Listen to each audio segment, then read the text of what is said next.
শারীরিক অত্যাচার নিয়ে আমি কথা বলতে চাই না, কিন্তু যেটা আমার সবচেয়ে বেশি অপমান বোধ হয়েছে সেটা হচ্ছে আমাদের বাংলাদেশি পাসপোর্ট তারা ছুঁড়ে মাটিতে যখন ফেলেছে, আসার সুযোগ তৈরি করে দিয়েছে।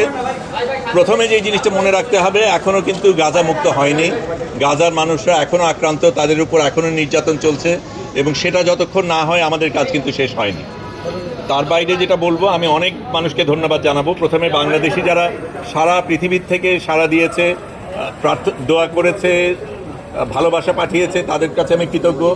আমি তুরস্ক এয়ারলাইন্স আমাদের আসার ব্যবস্থা করে দিয়েছে, তাদের কাছে ধন্যবাদ জানাই। আমাদের দেশের সরকার যেভাবে সাড়া দিয়েছেন, আমাকে ওইখানে ইস্তানবুলে আমাকে গ্রহণ করেছেন, একদম আমার সাথে কোনো যোগাযোগ করার কিছু ছিল না, সেগুলির ব্যবস্থা করে দিয়েছেন, সেগুলির জন্য ধন্যবাদ। কিন্তু আবারও আমি বলবো যে আমাদের আসল সংগ্রাম বাকি আছে। যতক্ষণ ফিলিস্তিন মুক্ত না হবে ততক্ষণ আমাদের সংগ্রাম চলতে হবে। আমি যেতে পেরেছি, অনেকে যেতে পারিনি, অনেকে আমার সাথে যোগাযোগ করেছিল, তারা যেতে চেয়েছে।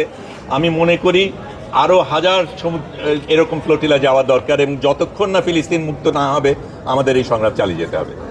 কঠিন তো অনেকগুলি জিনিস, এটা ঠিক, আমাদের উপর নির্যাতন গেছে, কঠিন সময় গেছে, কিন্তু গাজাবাসীদের উপর যা হয় তার তুলনায় আমাদেরটা কিচ্ছু না।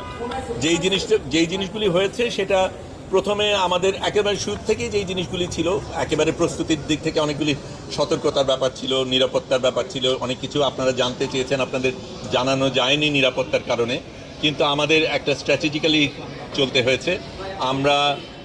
আমি প্রথমে এই ফ্লোটিলায় যাওয়ার সুযোগ পাই 24 তারিখে, সম্ভবত সেপ্টেম্বরে, তখন আমি নিউ ইয়র্কে। তখন খুব দ্রুত টিকিট কেটে ঢাকায় এসে ঢাকার থেকে বদল করব, কাজে আমি ওখান থেকে আম্মান যাই, আম্মান থেকে দোহা যাই, দোহা থেকে ঢাকায় আসি, ঢাকায় এসে এখানকার কিছু কাজ সেরে অল্পক্ষণের মধ্যে আবার ফ্লাইট নিয়ে রোমে যাই। রোমের থেকে আমরা যেখানে যাওয়ার কথা ছিল 28 তারিখ সন্ধ্যার মধ্যে আমাদের ব্রিন্দিসি বোধহয় জায়গাটার নাম, হ্যাঁ ব্রিন্দিসি, ওখানে পৌঁছানো সম্ভব ছিল না এই সময়ের মধ্যে। কাজেই যেটা করি, রোম পর্যন্ত যাই, রোম থেকে আবার রাতের বাস নিয়ে 10.5 ঘন্টা গিয়ে লেচ্ছেতে যাই, সেখান থেকে আরেকটা বাস নিয়ে ট্রেন স্টেশনে যাই, ওখান থেকে ট্রেন যাত্রা করে আরেকটা বাস নিয়ে বাকি পথ হেঁটে ওখানে আমি 29 তারিখ সকালে পৌঁছাই। সেই দিন আমাদের প্রস্তুতি পর্ব ছিল, ট্রেনিংয়ের ব্যাপার ছিল। পরের দিন সকালবেলা আমরা রওনা দিই এবং তখন থেকে আমরা যাত্রা শুরু করি।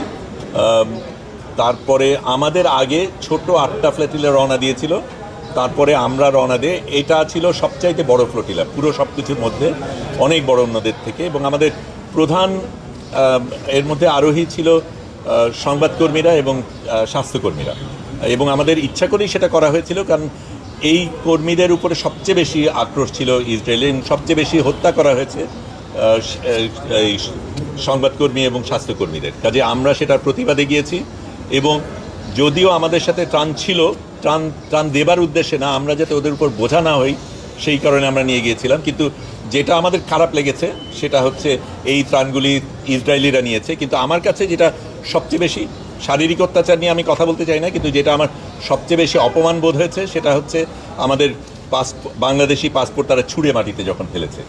এইটা আমাকে ভীষণভাবে আক্রান্ত করেছে, এবং এই অপমান বোধের মানে এটার জন্য আমাদের বিচার আদায় করে নিতে হবে, এবং কোনো দেশ আমাদের সাথে এইভাবে আচরণ করে পার পেয়ে যাবে সেটা যাতে না হয় আমাদের দেখতে হবে।